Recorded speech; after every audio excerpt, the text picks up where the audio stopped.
કહેવાય છે કે સ્ત્રી ઘરની લક્ષ્મી હોય છે.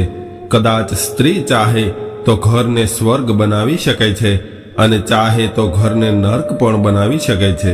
આવું જ વિચારીને એક વૃદ્ધ માં રડવા લાગી કે શું આવો દિવસ જોવા માટે જ મેં મારા દીકરાઓને લાડ પ્રેમથી પાળી પોષીને મોટા કર્યા હતા. લાખો રૂપિયાનો ખર્ચો કરીને દીકરાઓને ભણાવ્યા હતા, એના વિવાહ કરાવ્યા હતા, પરંતુ દીકરાઓ તો પોતાના કામ અને પત્નીઓના પ્રેમમાં એટલા બધા ખોવાઈ ગયા છે કે માએ આપેલા પ્રેમ અને મમતાને યાદ પણ નથી કરી રહ્યા. આવું વિચારીને માનું દિલ ભરાઈ ગયું. માનું શરીર તો માત્ર હાડ પિંજર રહી ગયું હતું. સફેદ અને વિખેરાઈ ગયેલા વાળ, ઝૂકી ગયેલી કમર, મેલી ઘેલી અને ફાટી ગયેલી સાડી પહેરીને લગભગ 75 વર્ષની વૃદ્ધ માં પોતાના રૂમના દરવાજા પર ઉદાસ ભાવથી બેઠી હતી અને લગાતાર રસોડા તરફ જોઈ રહી હતી. નાની વહુ એના પતિ અને બાળકો માટે જમવાનું લઈને જઈ રહી હતી. માં સામે જૂની અને ઘોબા પડી ગયેલી થાળી મૂકેલી હતી અને સાથે સાથે પાણી પીવા માટે લોટો મૂક્યો હતો. બાળકો જમી રહ્યા છે, વહુ મારા માટે પણ જમવાનું લઈને આવતી જ હશે. સુગંધ તો સારી આવી રહી છે, કોણ જાણે શું બનાવ્યું હશે. આવું વિચારતા વિચારતા માને ઝોકું આવી ગયું અને જ્યારે લોટામાં પાણી ભરાવાનો અવાજ આવ્યો એટલે માં ઉઠી ગઈ અને જોયું તો નાની વહુ એ જ સુકાયેલી રોટલી અને ઉકાળેલી દાળ થાળીમાં પીરસી રહી હતી. થોડી વાર પહેલા તો કંઈક સ્વાદિષ્ટ ખાવાની ઈચ્છાથી માના ચહેરા પર થોડી મુસ્કાન આવી હતી. એ મુસ્કાન પણ ઉદાસીમાં બદલાઈ ગઈ હતી અને વહુને પૂછી લીધું. કદાચ વહુને પૂછીને માએ ભૂલ કરી હતી કે બાળકો માટે શું બનાવ્યું છે. બાળકો તો ઉકાળેલી દાળ નથી ખાતા, કંઈક બીજું બનાવ્યું હોય તો મને પણ આપજે. એટલે વહુ કહેવા લાગી કે બાળકો માટે પણ આવું જ બનાવ્યું છે અને જે મળે છે એ ચૂપચાપ ખાઈ લ્યો, અને આ ઉંમરમાં પણ તમને સારું સારું ખાવાની ઈચ્છા થાય છે. ત્યારે જ અંદરથી બાળકોનો અવાજ આવ્યો કે માં, પનીરનું શાક થોડું વધારે આપને. પનીરનું શાક તો આજે ખૂબ જ સ્વાદિષ્ટ બન્યું છે. આ સાંભળીને વહુનો ચહેરો ફીકો પડી ગયો, પરંતુ વહુએ એવું ન વિચાર્યું કે થોડું પનીરનું શાક માજીને લાવીને આપું. હવે માં ખૂબ જ દુઃખી મનથી એક હાથમાં થાળી અને બીજા હાથમાં લોટો લઈને, લાકડી લઈને ધીરે ધીરે ચાલીને પોતાના રૂમમાં રાખેલા પલંગ પર આવીને બેસી ગયા અને આ સુકાયેલી રોટલી ખાઈને પોતાના અતીતની યાદોમાં ખોવાઈ ગયા. માં એટલે કે મીરાબેન. મીરાબેનના પતિ પરેશભાઈને ખૂબ જ મોટું ખેતીવાડીનું કામ હતું. ઘરમાં પૈસાની કોઈ કમી નહોતી અને માં યાદ કરવા લાગી કે જ્યારે મોટા દીકરાનો જન્મ થયો હતો ત્યારે મારા પતિએ આખા ગામમાં મીઠાઈ વહેંચી હતી અને નાના દીકરાના જન્મ સમયે આખા ગામને જમાડ્યું હતું. પરંતુ જ્યારે દીકરીનો જન્મ થયો ત્યારે કોઈને કંઈ ખુશી ન થઈ. બધા જ લોકો એવું વિચારતા હતા કે ત્રીજો પણ દીકરો હોત તો વધારે સારું હોત. આખરે દીકરા જેટલા પણ હોય ઓછા જ લાગે છે. દીકરાઓને મોટા થતા જોઈને એના પિતાએ એમના માટે કારોબાર શરૂ કરવાનો વિચાર કર્યો. પોતાની ખેતીવાડી ખૂબ સારી રીતે ચાલી રહી હતી તો કારોબાર કરવાની શું જરૂર છે, આવું કહીને મીરાબેન એના પતિને કહેવા લાગ્યા. ત્યારે પરેશભાઈએ કહ્યું કે બાળકોના ભવિષ્ય માટે હું આજે નહીં વિચારું તો આપણા બાળકોનું આગળ શું થશે. અને આજકાલના બાળકો પણ ખેતીવાડીમાં વધારે રુચિ નથી દાખવતા, એટલે કારોબાર ખુશીથી સંભાળી લે છે. જોત જોતામાં એનો કારોબાર ખૂબ સારો ચાલવા લાગ્યો અને સારી એવી કમાણી થવા લાગી. ત્રણેય બાળકોને મીરાબેને સારી સ્કૂલમાં ભણવા માટે શહેરમાં મોકલી દીધા. ભણતર પૂરું કર્યા બાદ બંને દીકરાઓ પિતાના કારોબારમાં લાગી ગયા અને દીકરીનું ભણતર પૂરું થયું એટલે થોડા સમય બાદ એના વિવાહ એક સુખી અને સંપન્ન પરિવારમાં કરાવી દીધા અને એના થોડા સમય બાદ મોટા દીકરાના પણ વિવાહ કરાવી દીધા અને નાનો દીકરો પોતાની સાથે ભણવાવાળી એક છોકરી સાથે વિવાહ કરવા માંગતો હતો એટલે માતા પિતાએ એને પણ મંજૂરી આપી દીધી હતી. બંને દીકરાઓ ખૂબ જ આજ્ઞાકારી હતા અને બંને વહુઓ પણ પોતાના સાસુ સસરાનું ખૂબ જ ધ્યાન રાખતી હતી અને આખો પરિવાર હળી મળીને રહેતો હતો. મીરાબેન અને એના પતિ પોતાની જિંદગીથી ખૂબ જ સંતુષ્ટ હતા, પરંતુ કહેવાય છે ને કે ક્યારેક ક્યારેક ઘરની ખુશીઓને પોતાની જ નજર લાગી જાય છે. હવે થોડા દિવસ બાદ કારોબારમાં નુકસાન થવા લાગ્યું એટલે મીરાબેન અને પરેશભાઈને કંઈ સમજાતું નહોતું કે કઈ જગ્યાએ ભૂલ થઈ રહી છે. ઘણી બધી તપાસ કર્યા બાદ ખબર પડી કે બંને દીકરાઓ જ એનાથી છુપાવીને કારોબારમાંથી પોતાની મરજી પ્રમાણે પૈસા ઉઠાવી રહ્યા હતા અને દીકરાઓ એવું વિચારી રહ્યા હતા કે આવડા મોટા કારોબારમાંથી થોડા ઘણા પૈસા ઉઠાવી લઈશું તો કોઈને ક્યાં ખબર પડવાની છે. પરંતુ જ્યારે પરેશભાઈને ખબર પડી કે મારા દીકરાઓ જ મારી સાથે દગો કરી રહ્યા છે ત્યારે એને અચાનક ઝટકો લાગ્યો અને આઘાતના કારણે એને એટેક આવી ગયો અને એનું મૃત્યુ થઈ ગયું. હવે મીરાબેન આવડું મોટું દુઃખ સહન ન કરી શક્યા અને આઘાતના કારણે સ્થિર થઈ ગયા. પિતાજીના મૃત્યુ બાદ ઘરમાં ટકરાવ શરૂ થયો. થોડા દિવસો આવી રીતે જ વીતી ગયા અને હવે બંને ભાઈઓ વચ્ચે ઝઘડો એટલો બધો વધી ગયો હતો કે બંને ભાઈઓએ અલગ થવાનો નિર્ણય કરી લીધો. પરંતુ મીરાબેન બંને ભાઈઓના ભાગલા પાડવા નહોતા માંગતા. મીરાબેનની દીકરીએ પણ બંને ભાઈઓને સમજાવવાની ખૂબ કોશિશ કરી, પરંતુ બંને ભાઈઓએ સ્પષ્ટ શબ્દોમાં કહી દીધું કે તું અમારા ઘરના વહીવટથી દૂર રહેજે અને ત્યારબાદ એ જ થયું જે બંને ભાઈઓ ચાહતા હતા. મીરાબેને બંને ભાઈઓને જમીન માલ મિલકતનો ભાગ પાડી દીધો અને રહ્યો મકાનનો સવાલ તો એમાં પણ એક દિવાલ કરી દીધી અને 2 ભાગ પાડી દીધા. મકાનના તો 2 ટુકડા થઈ ગયા, પરંતુ મીરાબેનના દિલના કેટલા ટુકડા થયા હતા એ ગણવા મુશ્કેલ હતા. બંને ભાઈઓમાં સંપત્તિનો ભાગ બંનેની સહમતિથી થઈ ગયો, પરંતુ મીરાબેને મોટી વહુ સાથે રહેવાનું સ્વીકાર કર્યું. મોટી વહુને પણ કોઈ પરેશાની નહોતી, કેમ કે હજુ સુધી તો મીરાબેન ઘરનું બધું જ કામ કરતા હતા અને મોટી વહુ માનું પૂરી રીતે સન્માન કરતી હતી. પરંતુ સમયે આપેલા જખમોના કારણે મીરાબેન બીમાર રહેવા લાગ્યા અને ધીરે ધીરે કામ કરવામાં પણ અસમર્થ થઈ ગયા. સમય વીતતો ગયો.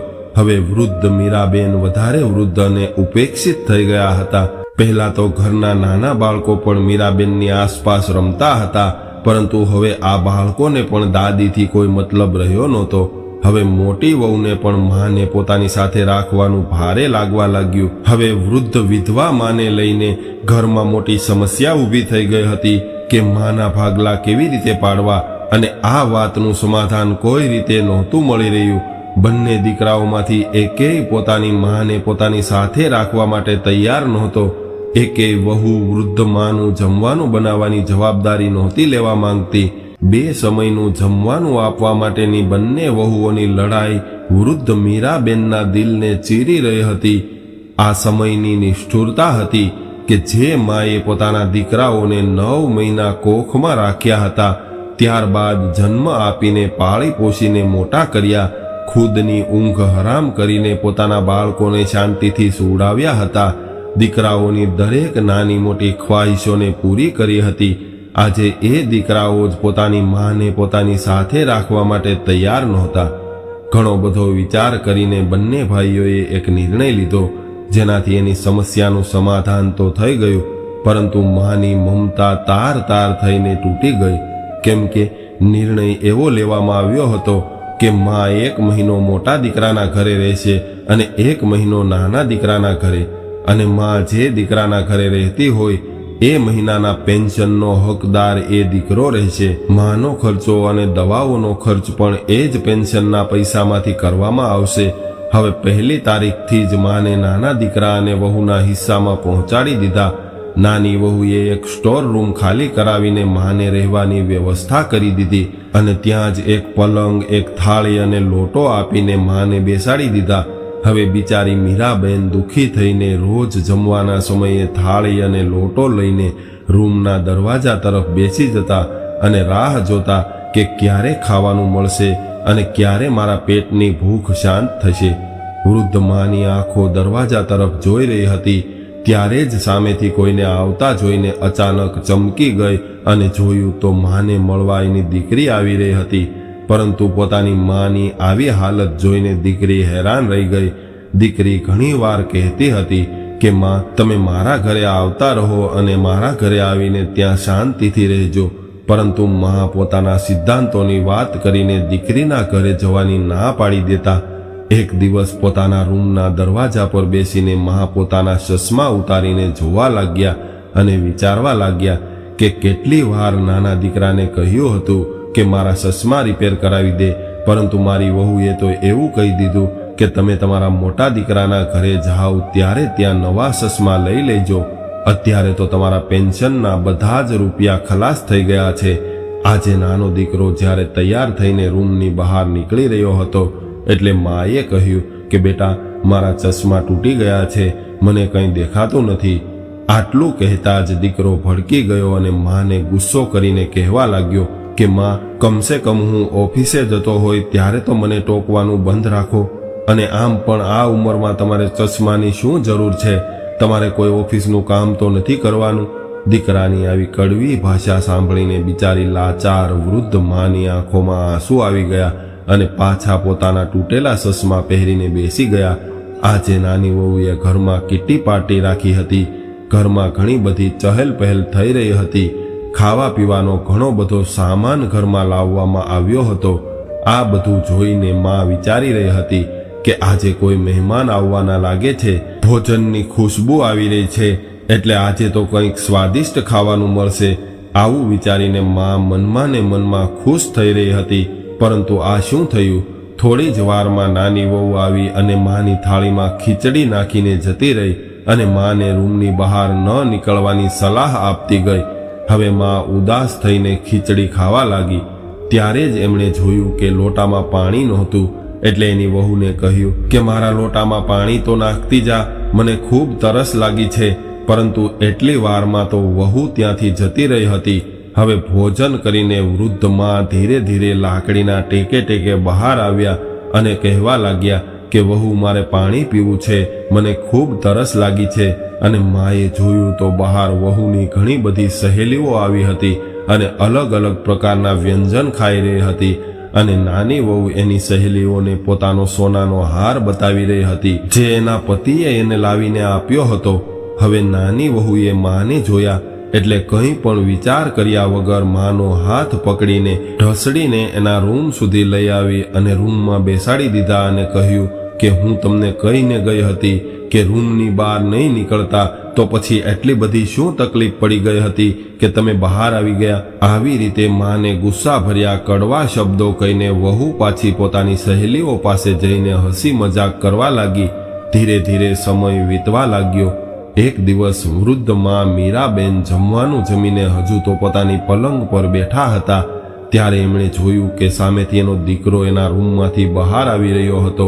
પાછળ પાછળ વહુ અને એના બાળકો પણ મોટા મોટા બેગ ઉઠાવીને જઈ રહ્યા હતા. એટલે માં પોતાની લાકડીના ટેકે ટેકે દીકરા પાસે પહોંચી અને કહ્યું કે બેટા, તમે ક્યાંય બહાર જઈ રહ્યા છો?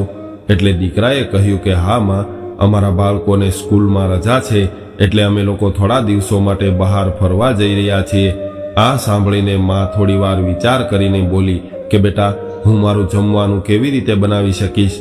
અને મને ડાયાબિટીસ હોવાથી મારાથી ભૂખ્યા નથી રહેવાતું. માની વાત સાંભળતા જ વહુ કહેવા લાગી કે અરે માં, આજે મહિનાનો છેલ્લો દિવસ છે અને કાલથી તમારે મોટા ભાઈના ઘરે રહેવાનું છે. અમે એને કહી દીધું છે કે કાલે સવારે તમે માને અહીંથી લઈ જજો અને કદાચ તમને રાત્રે ભૂખ લાગે તો આ બિસ્કિટ ખાઈ લેજો. આટલું કહીને નાની વહુએ એના હાથમાં બિસ્કિટનું પેકેટ પકડાવી દીધું અને પોતાની જવાબદારી પૂરી કરીને નીકળી ગયા. માને વિશ્વાસ નહોતો આવી રહ્યો કે બાળપણમાં હું મારા દીકરાઓને મારી મમતાની શીતળ છાયામાં સ્વર્ગનો અહેસાસ કરાવતી હતી. જે દીકરો મારા ખોળામાં માથું રાખતા જ ઊંઘી જતો હતો, મારા હાલરડા સાંભળ્યા વગર એને ઊંઘ નહોતી આવતી, આજે એ જ દીકરો પોતાની સગી માની જવાબદારીઓથી કેવી રીતે દૂર ભાગી રહ્યો છે. બિચારી વૃદ્ધ માને જ્યારે ભૂખ લાગી તો 2 બિસ્કિટ ખાઈને પાણી પીધું અને સૂઈ ગઈ. બીજા દિવસે સવારે માને થોડી આશા જાગી એટલે સવારમાં માએ પોતાનો સામાન ભરીને એક સુટકેસ તૈયાર કરી અને પોતાની રૂમની બહાર એક ખુરશી પર બેસી ગયા અને રાહ જોવા લાગ્યા કે મારી મોટી વહુ મને લેવા હમણાં જ આવતી હશે. અને જોત જોતામાં સવારથી સાંજ થઈ ગઈ, પરંતુ માને લેવા કોઈ ના આવ્યું. બિચારી ભૂખી તરસી વૃદ્ધ માં એકલી જ તડપતી રહી અને વિચારતી રહી કે અહીંથી ઉઠીને હું ખુદ મારા મોટા દીકરાના ઘરે જતી રહું. એનું ઘર પણ બાજુમાં જ છે, ત્યારે જ એવું વિચારીને બેસી ગયા કે આ ઘરના તો ઊંચા નીચા દાદર છે અને ક્યાંક ભૂલથી પગ લપસી જશે તો મને ઊભું કરવા પણ કોઈ નહીં આવે. આખરે થાકી હારીને પોતાની કિસ્મત પર રડતા રડતા માં પોતાના રૂમમાં આવીને પલંગ પર આરામ કરવા લાગ્યા. અને જ્યારે એની આંખ ખુલી ત્યારે મોટો દીકરો એની સામે ઊભો હતો અને કહેવા લાગ્યો કે માં ચાલો, હું તમને લેવા આવ્યો છું. આ સાંભળતા જ માએ કહ્યું કે દીકરા, તું આવી ગયો? હું તો આજે સવારની તારી રાહ જોઈ રહી હતી. આવું કહીને માં તરત જ દીકરા સાથે એની ઘરે જવા નીકળી ગઈ. મોટા દીકરાના ઘરે પહોંચીને જોયું તો જે રૂમની અંદર માં રહેતી હતી એ રૂમમાંથી માનો સામાન બહાર કાઢી નાખ્યો હતો અને માને રહેવા માટે પાછળની સાઈડમાં બનાવેલા એક સ્ટોર રૂમમાં વ્યવસ્થા કરી હતી. આ જોઈને માએ પણ ત્યાં રહેવાનું ચૂપચાપ સ્વીકાર કરી લીધું, કેમ કે માં એવું વિચારી રહી હતી કે કમસે કમ મોટી વહુના ઘરે ખાવાનું તો સારું મળશે. કાલે સાંજથી ભૂખી તરસી માને જ્યારે જમવાનું મળ્યું તો ખુશીના લીધે માની આંખોમાં આંસુ આવી ગયા અને જલ્દી જલ્દી ખાવા લાગી. સમયનો માર હતો કે મીરાબેન જે પોતાના પતિ જીવતા હતા ત્યાં સુધી રાજ કરતા હતા, આરામથી પોતાનું જીવન જીવતા હતા, એ જ મીરાબેન આજે એક સમયના ભોજન માટે પણ લાચાર હતા. બીજા દિવસે સવારે ઉઠીને માં પોતાના રૂમના દરવાજા પર બેસીને રાહ જોઈ રહી હતી કે વહુ અથવા બાળકો કોઈ તો મારા હાલચાલ પૂછવા આવશે અને મારા માટે કંઈક નવું ખાવાનું લાવશે. પરંતુ આ વખતે પણ માને નિરાશા જ હાથમાં આવી. ફરીથી માં પોતાના પલંગ પર જઈને સૂઈ ગયા. ઘણી વાર સુધી ઘરમાંથી ભોજન બનવાનો અવાજ આવતો રહ્યો અને ત્યારબાદ અવાજ આવવાનો પણ બંધ થઈ ગયો. માં તો ચા પીવા માટે બેચેન થઈ રહ્યા હતા, એટલે એમણે વિચાર્યું કે અહીં તો કોઈ મને ચા આપવા પણ નહીં આવે, એટલે હું ખુદ ઊભી થઈને વહુ પાસેથી ચા લઈ આવું. હવે માં લાકડીના ટેકે ચાલીને જ્યારે રસોડામાં પહોંચ્યા અને જોયું તો દીકરો અને વહુ પોતાના બાળકો સાથે બેસીને નાસ્તો કરી રહ્યા હતા અને માને જોઈને રસોડામાં સન્નાટો પ્રસરી ગયો. તરત જ વહુ કહેવા લાગી કે વૃદ્ધાવસ્થામાં જ્યાં ત્યાં ભટકતા ન રહેવાય, એક જગ્યાએ શાંતિથી બેસી રહેવાય. આ સાંભળીને માં હેરાનીથી બધાના મોઢા તરફ જોઈ રહી હતી. કદાચ વહુની વાતનો અર્થ માએ સમજ્યો નહોતો. ત્યારે વહુ કહેવા લાગી કે અરે માં, તમારા દીકરાને ઓફિસે જવાની ઉતાવળ હતી અને બાળકોને પણ જવાનો સમય થઈ ગયો હતો, એટલા માટે જલ્દી જલ્દી હું આ બધાને ખવડાવી રહી હતી અને થોડી વારમાં જ તમને પણ ચા નાસ્તો આપવા આવું છું, એટલે તમે તમારા રૂમમાં જઈને બેસી જાઓ. હવે દુઃખી હૃદયથી માં પોતાના રૂમમાં આવીને પલંગ પર બેસી ગયા અને વિચારવા લાગ્યા કે આ એ જ મારી મોટી વહુ છે, જેના બાળકોના જન્મ સમયે મેં એનું કેટલું બધું ધ્યાન રાખ્યું હતું. એના બાળકોની સાર સંભાળ રાખતી હતી અને સાથે સાથે આખું ઘર પણ સંભાળતી હતી. આજે એ જ વહુમાં કેટલું બધું પરિવર્તન આવી ગયું છે અને વિચારવા લાગ્યા કે હવે માં વૃદ્ધ થઈ ગઈ છે, એટલે દૂધમાં પડેલી માખી બની ગઈ છે, જેને બધા જ લોકો દૂધમાંથી કાઢીને ફેંકી દે છે. આવું વિચારતા વિચારતા માની આંખો ભરાઈ ગઈ. માં આખો દિવસ રાહ જોતી રહેતી, પરંતુ એના રૂમમાં તો કોઈ નહોતું આવતું. ઉંમરના આ પડાવ પર માં બિલકુલ એકલી થઈ ગઈ હતી. હા, ક્યારેક ક્યારેક દીકરી આવતી જતી રહેતી અને એની માના હાલચાલ પૂછી લેતી, પરંતુ દીકરીને પણ આ ઘરમાં કોઈ ચા પાણીનું પણ નહોતું પૂછતું. અને જે ઘરમાં ઇજ્જત ન મળે એ ઘરમાં કોણ જાજો સમય રોકાવા માંગે છે. એક દિવસ માના રૂમની સફાઈ કરાવતી વખતે મોટી વહુની નજર અચાનક માની સુટકેસ પર પડી અને એ સુટકેસ પર હંમેશા તાળું લાગેલું રહેતું હતું. એટલે મોટી વહુને થોડી શંકા ગઈ કે માએ એની દીકરી માટે આમાં કંઈક ઘરેણાં અથવા પૈસા છુપાવીને રાખ્યા હશે. એટલા માટે જ માં પોતાની સુટકેસ પાસે કોઈને ફરકવા પણ નથી દેતી અને જે ઘરે રહે છે ત્યાં આ સુટકેસ પોતાની સાથે લઈ જાય છે. એટલે મોટી વહુએ કહ્યું કે માં, તમે તો તમારી બધી જ માલ મિલકતના ભાગ તો પાડી દીધા છે, તો પછી આ સુટકેસમાં જે ખજાનો રાખ્યો છે એને શું તમારે ઉપર સાથે લઈ જવાનો છે? મોટી વહુએ ચતુરાઈથી વાત કરીને માં પાસેથી આ સુટકેસમાં શું ભર્યું છે એ જાણવાની કોશિશ કરી, તો માએ કહ્યું કે નહીં વહુ, આમાં તો કંઈ નથી, એને હાથ નહીં લગાવતી. આટલું કહીને માં આ સુટકેસ પાસે જઈને બેસી ગયા. માએ આવી રીતે વાત કરી એટલે તરત જ વહુને વધારે શંકા થવા લાગી. એને એવું લાગ્યું કે જરૂર આ સુટકેસમાં કંઈક કિંમતી વસ્તુ છુપાવીને રાખી છે અને એટલે જ માં અમને બતાવવા નથી માંગતી. એ સમયે તો મોટી વહુ માના રૂમમાંથી બહાર નીકળી ગઈ, પરંતુ આ સુટકેસમાં માએ શું રાખ્યું છે એ જાણવા માટે મોટી વહુએ એના પતિને કહ્યું અને ત્યારબાદ દેરાણી અને નણંદને પણ બોલાવી લીધા. સાંજ સુધીમાં તો બધા ભેગા થયા અને માના રૂમમાં પહોંચી ગયા. હવે માજી આ બધું જોઈને હેરાન રહી ગયા કે આજ સુધી મારા રૂમમાં આ લોકો એક સાથે ક્યારેય નથી આવ્યા, તો આજે અચાનક એવું શું થઈ ગયું છે કે આ બધા એક સાથે મારી પાસે આવ્યા છે અને માં હજુ તો એટલી બધી બીમાર પણ નહોતી પડી કે એનું મરણ થવાનું હોય. હજુ તો માં વિચારી રહી હતી ત્યારે જ મોટા દીકરાએ કહ્યું કે માં, આજે તમારી સુટકેસ ખોલવાની છે. અમારે એ જાણવું છે કે આ સુટકેસમાં તમે શું છુપાવીને રાખ્યું છે. આ સાંભળીને માં હેરાન થવા લાગી અને કહેવા લાગી કે નહીં દીકરા, હું આ નહીં ખોલવા દઉં. તમે લોકો એ નહીં જોઈ શકો કે આમાં શું છે. ત્યારે જ દીકરીએ કહ્યું કે માં, જરા ખોલીને બતાવો તો.